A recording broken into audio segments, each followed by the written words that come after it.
Então, quando a gente fala de ritos e rituais menstruais, a gente está falando de transformar o nosso período menstrual em algo sagrado na prática. Como fazemos isso?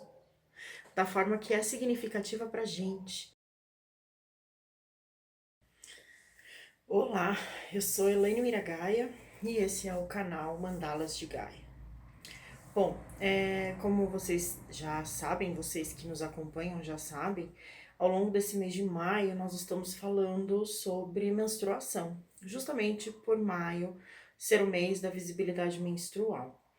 E o que acontece, né? Nós falamos de pobreza menstrual, nós falamos da menarca, nós falamos da situação das escolas para receber o ciclo menstrual. A gente falou muito desse aspecto socioeconômico e cultural, né? Da menstruação. E falamos bastante do fato da menstruação ainda ser considerado algo sujo, um tabu, e como isso prejudica a forma como nós lidamos com o nosso próprio corpo e com o nosso sangue menstrual. Então hoje a gente vai falar um pouquinho da questão dos ritos e rituais. Também a gente vai falar das opções que nós temos para lidar com o período menstrual. Então, para a gente falar de rito e ritual, a gente precisa primeiro saber o que é rito e ritual. Então, eu dei uma coladinha aqui e eu vou trazer para vocês o significado, a definição de rito de acordo com o dicionário Michaelis. Eu não sei se fala assim, mas ok. Vamos lá. A definição antropológica e etnológica da palavra rito é qualquer processo e prática de caráter sagrado ou simbólico capaz de determinar e desenvolver costumes. Então, rito é tudo aquilo que tem, é a prática daquilo que tem um caráter sagrado ou simbólico, tá? E o ritual é relativo ou pertencente ao rito, tá? É a cerimônia que se faz, os atos e conjuntos de práticas próprias de qualquer rito cerimonial. Então, o ritual é aquilo que a gente faz para a gente concretizar o rito, é aquilo que a gente faz para concretizar o que é sagrado. Então, quando a gente fala de ritos menstruais, né, de ritos e rituais menstruais, a gente está falando de transformar o nosso período menstrual em algo sagrado na prática. Como fazemos isso? Da forma que é significativa para a gente. Então, a partir do momento que a gente consegue, ou começa pelo menos na busca de olhar para o nosso sangue como algo natural, como algo pertencente à nossa condição, como algo que faz parte da nossa vida sexual, como algo que indica a nossa saúde, a hora que a gente começa essa busca, então fica mais fácil da gente tentar entender esse sangue como algo sagrado na nossa existência, tá? Como algo importante na nossa existência, como algo que nos liga com aquilo que somos, e fica mais fácil também a gente entender a importância dos ciclos para a natureza e para a gente, né? Porque a gente vive isso dentro do nosso próprio corpo. E ritualizar isso é uma forma de nos reconciliarmos com essa carga que a gente já traz de que o sangue não é uma coisa muito legal, né? O rito ou ritual menstrual, ele tem que ser significativo para cada uma de nós. As pessoas, as mulheres, né, que lidam com o sagrado feminino, que estão envolvidas com o sagrado feminino, tem várias formas de ritualizar, porque elas vão buscar em religiões ancestrais, elas vão buscar em culturas ancestrais, culturas matrifocais, onde a mulher era o centro daquela cultura, para construir os seus próprios rituais. Se você não se identifica, mas você quer de alguma forma celebrar o seu sangue, você pode criar o seu próprio ritual de uma forma muito mais urbana e simples do que um ritual de grandes proporções, né? Tem mulheres que vão, por exemplo, querer plantar a lua. Plantar a lua qualquer uma pode fazer. O que é plantar a lua? É pegar o sangue menstrual que foi coletado no copinho coletor ou num absorvente de pano, ou numa calcinha absorvente, diluir em água e depositar na terra. Isso é plantar a lua.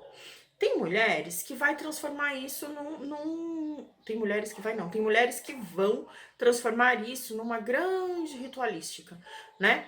No sentido de ter uma planta em específico, uma árvore em específico, e vão colocar frutas, folhas, flores sobre o sangue, que vão acender um incenso, vão acender uma vela. De repente, se tem afinidade com o canto ou com a música, vai fazer um canto, vai fazer uma prece, enfim.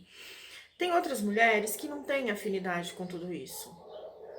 E pode, inclusive, achar que tudo isso é uma grande besteira. Mas ela pode sim plantar a lua e ritualizar o ato, escolhendo uma plantinha da preferência dela, como depositária daquele sangue todo mês. É uma forma de nós honrarmos a nossa concretude corporal, a terra que somos, porque se nós formos parar para pensar, né, mitologicamente falando, nós temos grandes mães da humanidade que simbolizam a terra, né? São mulheres que dão vida e tem o corpo parecido com o corpo da terra. Pachamama tem essa estrutura grandiosa para receber a terra, para simbolizar a terra. Gaia também tem essa estrutura grandiosa para simbolizar a terra. Então, devolver o sangue para a terra é uma forma da gente honrar a terra da qual somos feitas. É uma forma da gente agradecer a terra da qual somos feitas. Ai, balela, não gosto de nada disso. Então vamos pela física e biologia da coisa. Sangue contém grandes quantidades de ferro. Ferro é nutritivo. Se vai para a terra, está nutrindo a planta. Então, o ato de devolver o sangue para terra ou depositar no pé dessa plantinha, por mais simples que seja, é uma forma de ritualizar, de colocar num lugar de sagrado o sangue que o nosso corpo coloca para fora como um símbolo de que não temos ali dentro da nossa barriga alguém sendo gestado, tá? Eu, particularmente, gosto muito de pensar no ritual como algo que seja simples, mas que tenha significado.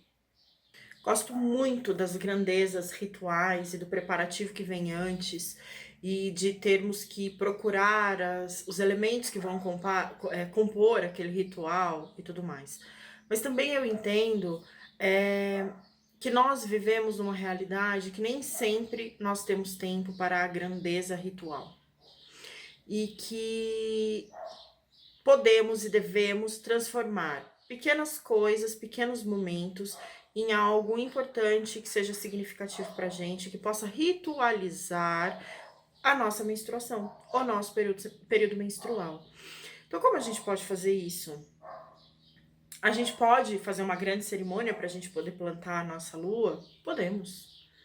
Nós podemos participar do dia de plantar a lua, que é em agosto, se não me engano, não lembro direito, e reunirmos amigas, não na pandemia, né? Fora da pandemia, num parque público para conversar sobre os nossos ciclos, sentadas em roda e depositar o nosso sangue no pé de uma árvore, enfim. Podemos. Podemos fazer essas coisas grandiosas.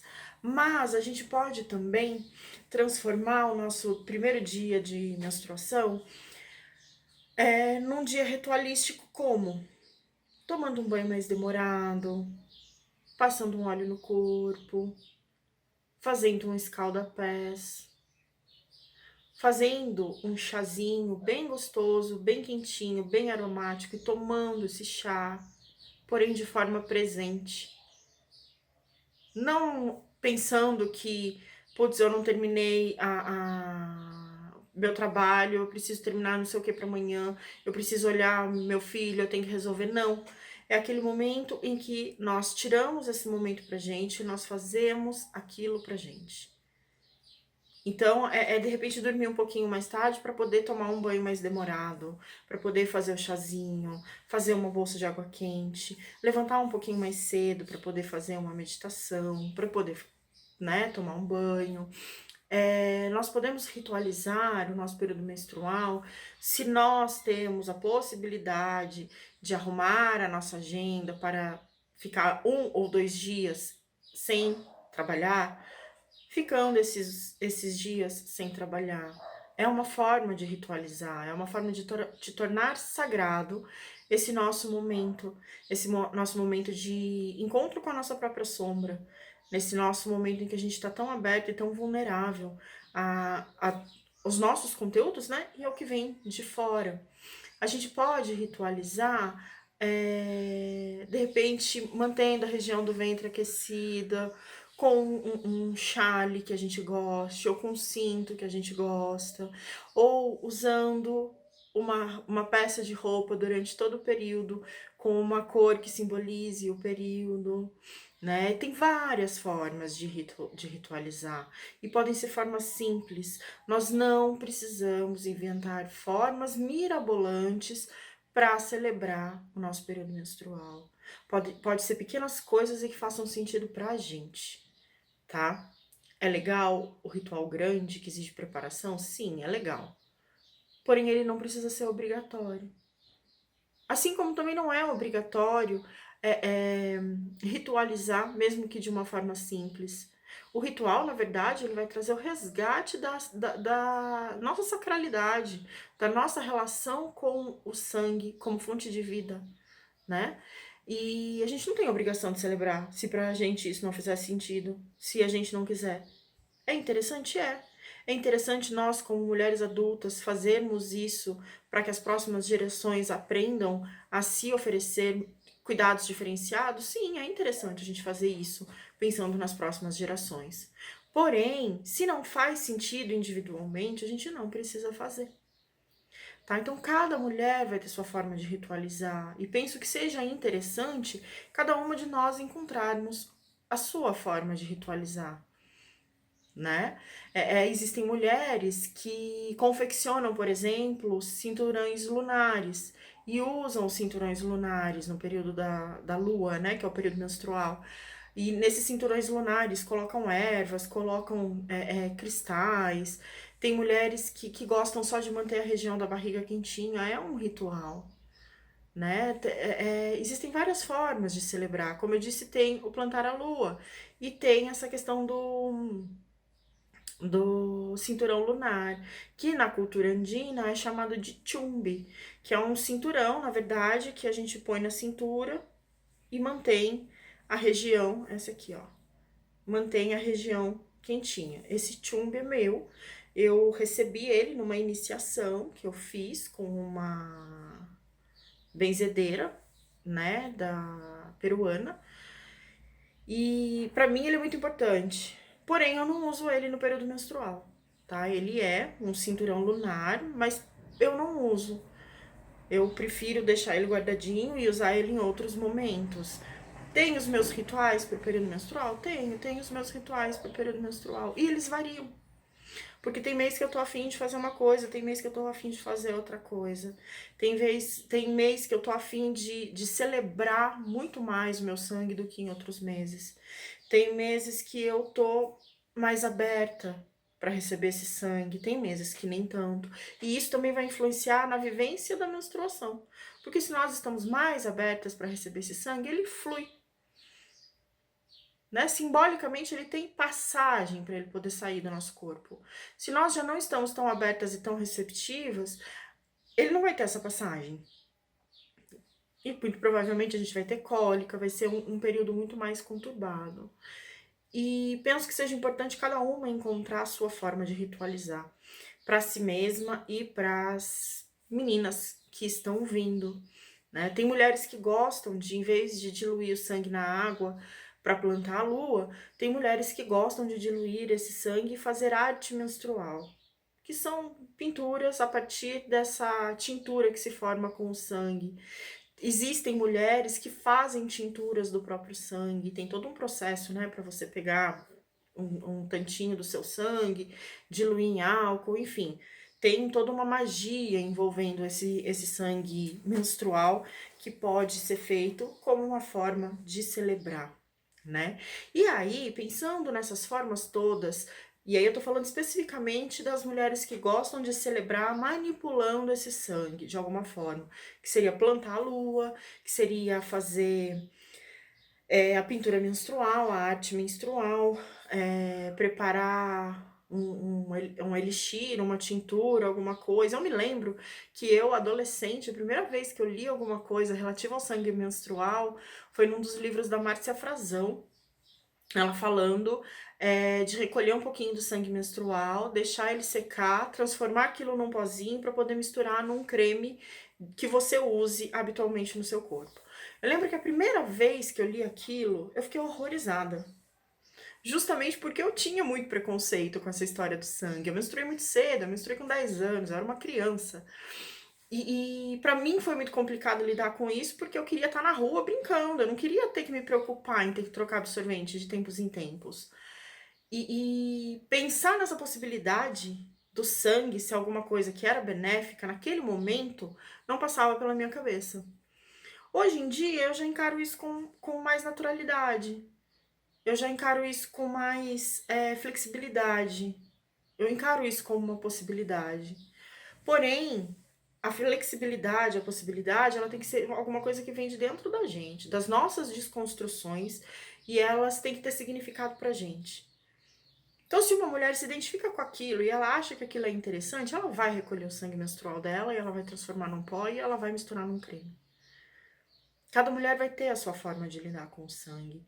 E pensando especificamente nessas mulheres que lidam com o contato com o sangue, as opções que nós temos no mercado para lidar com o período menstrual, além dos absorventes descartáveis, que tem um monte de química que não faz bem pra gente, que pode ser cancerígeno, são super poluentes, demoram muito para se desintegrarem na natureza. Cada mulher vai consumir uma quantidade absurda de absorvente ao longo da vida. As alternativas que a gente tem, que são os coletores menstruais, as calcinhas absorventes e os absorventes de pano, são opções que possibilitam o contato com o sangue. O coletor menstrual, o sangue vai estar ali dentro do potinho. Tem mulher que vai descartar no vaso, tem mulher que vai descartar na pia, vai lavar direitinho ali o coletor e colocar o coletor de novo. Tem mulher que vai colher esse sangue, diluir em água para plantar a lua, para pintar, para fazer o que ela quiser daquele sangue dela. As calcinhas absorventes e os absorventes de pano, a gente pode deixar de molho, né, na água um pouquinho para soltar aquele maior do sangue e aquela tintura que sobra ali é a tintura que a gente pode usar para o trabalho, para ritualização para o trabalho, né? Essa palavra ela fica impregnada de algumas coisas não muito legais, mas para ritualizar com a menstruação dela da forma que ela quiser. Além de mais saudáveis para a mulher, mais saudáveis para o meio ambiente, e compensarem financeiramente ao longo do tempo, são possibilidades para se obter o sangue para plantar a lua, para fazer uma pintura, para, enfim, celebrar esse sangue da forma que quiser. Então, acho que o que é importante, o que eu quero dizer com esse vídeo, né? É importante que a gente ritualize para a gente entender o nosso lugar de sacralidade dentro do esquema das coisas. O lugar sagrado da mulher dentro do esquema das coisas. O lugar sagrado do sangue menstrual dentro das coisas. Se essa fala minha não faz sentido para você, é só não pegar e não levar.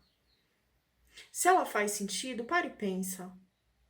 Como você quer ritualizar isso? Como você quer simbolizar isso de uma forma positiva e que faça significado para você? Espero que vocês tenham gostado. Não se esqueçam de se inscrever, curtir, compartilhar, comentar e continuarem aqui com a gente, porque na próxima semana tem mais. Muito obrigada pela companhia.